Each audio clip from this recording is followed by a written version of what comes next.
Hello everyone, I'm Aaron Blake. After months of speculation, a single announcement out of Washington sent shockwaves through global markets. Gold collapsed, silver plunged even harder, stocks slipped, and all of it followed one confirmation from President Donald Trump, his decision to nominate Kevin Warsh as the next chair of the U.S. Federal Reserve. This was not a routine personnel move. This was a signal, and the markets reacted immediately because what's at stake here is not just interest rates, but the credibility of the Federal Reserve itself. Right now. Before we go further, subscribe right now because what you are about to hear explains a shift most people still haven't noticed. The reaction was swift and brutal. After months of record highs and increasingly stretched valuations, gold and silver prices crashed almost instantly following the announcement. Spot gold dropped 9%, silver fell an even sharper 28%. At the same time, U.S. stock markets moved lower, with all major indexes reporting modest losses. On the surface, it looked like a sudden loss of confidence, but when you step back and examine the context, a very different picture begins to emerge. This market response cannot be understood in isolation. It has to be viewed against the backdrop of President Trump's long and increasingly public conflict with the Federal Reserve and with its current chairman, Jerome Powell. Over the past year, that conflict has escalated in ways that are unprecedented in modern U.S. financial history. Trump himself appointed Jerome Powell as Fed chair back in 2017. But the relationship deteriorated quickly. Powell did not cut interest rates as aggressively or as quickly as Trump wanted. And Trump responded in his characteristic style. He publicly referred to Powell as a clown, said he had some real mental problems, and added, "I'd love to fire his ass." This was not private disagreement. It was open warfare. The conflict didn't stop at words. It moved into the legal arena.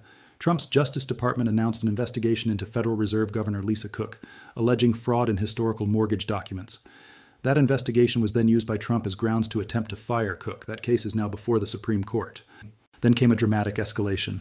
Last month, the Justice Department opened a criminal investigation into Jerome Powell himself. The focus was overspending related to renovations of Federal Reserve offices.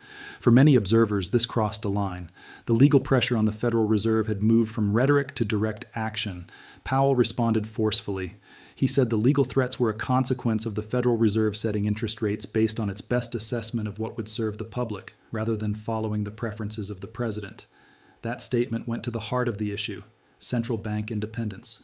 Powell was not alone. 14 international central bank chiefs publicly supported him. Their message was clear and blunt. The independence of central banks, they said, is a cornerstone of price, financial, and economic stability. This was not a theoretical warning. History provides examples of what happens when that independence is compromised. The article points to the 1970s, when presidential interference with the Federal Reserve was a major cause of the stagflation crisis. It also points to more recent cases. Argentina and Turkey both experienced significant financial crises after political interference eroded their central bank independence. These are not abstract lessons. They are concrete outcomes. Against this backdrop, Trump's choice of the next Fed chair took on enormous significance. For months, Trump appeared likely to favor Kevin Hassett, the director of his National Economic Council. Hassett was widely viewed as being too closely aligned with Trump himself. That perception intensified fears that the Federal Reserve could lose its independence entirely. Instead, Trump confirmed he would nominate Kevin Warsh. Warsh is not a newcomer. He is a former banker and a former Federal Reserve governor. He has served as an economic advisor to both President George W. Bush and President Trump. His background is deeply rooted in the financial system and in policymaking at the highest level. What stands out here is Warsh's reputation. During his previous time at the Federal Reserve, he established himself as an inflation hawk. That term matters. The Federal Reserve's core responsibility is to set interest rates. Lower rates can stimulate growth and employment, but they also risk fueling inflation. Higher rates can contain inflation, but often at the cost of slower growth and higher unemployment. Balancing those forces is the central challenge of monetary policy. An inflation hawk is a central banker who prioritizes fighting inflation, even if that means tighter financial conditions. A dove, by contrast, places greater emphasis on growth and jobs. During the aftermath of the 2008 global financial crisis, Warsh was more concerned about inflation risks than about employment. That position earned him a clear, hawkish reputation.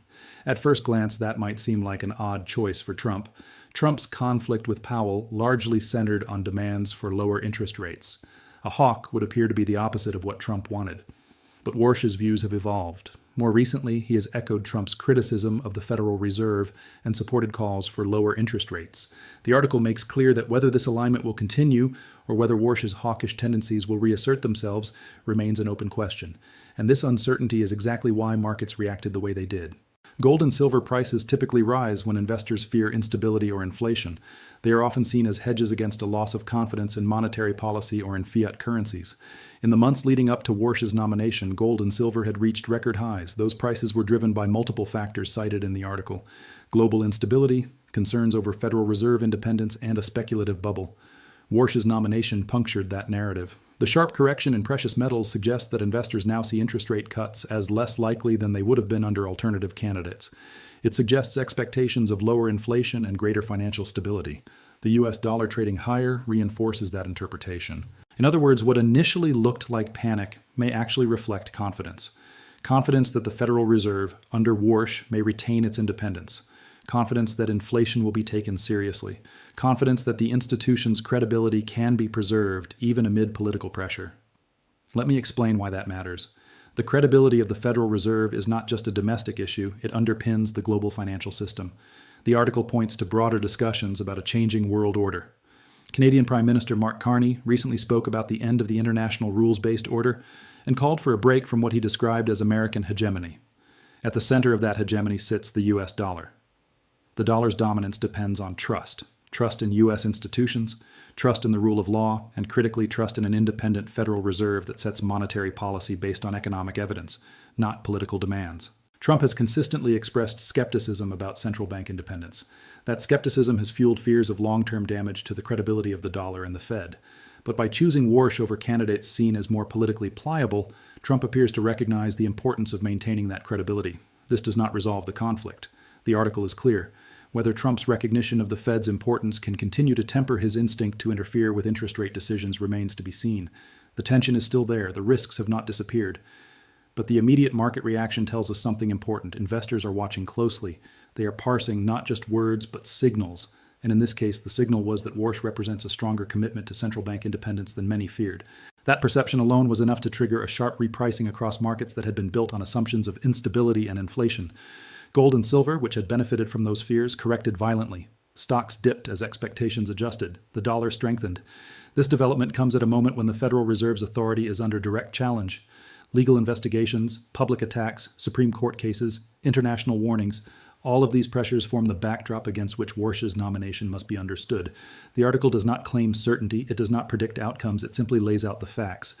Warsh has a history as an inflation hawk. He has recently aligned with Trump's criticism of the Fed.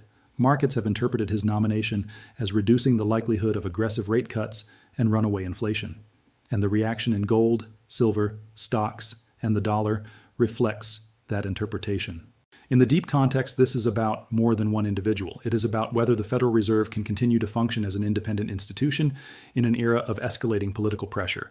History shows the consequences when that independence erodes.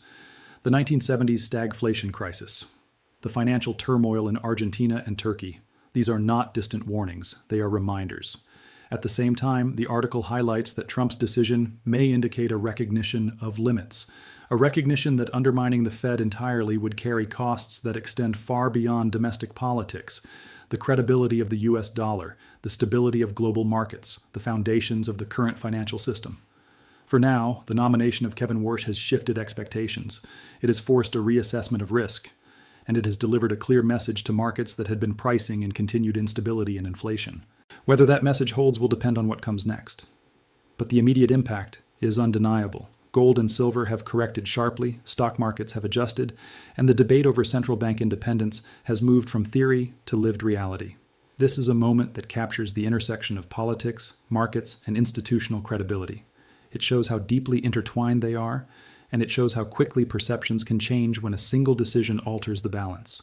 Trump's war with the Federal Reserve is not over. The investigations continue. The legal battles are unresolved. The tension between political power and monetary independence remains at the center of the story. But for now, the markets have spoken. And they are telling us that at least in this moment, Kevin Warsh's nomination is being read as a stabilizing force, not a destabilizing one. Thanks for watching. Subscribe, share this video, and stay alert, because what's happening right now matters more than most people realize.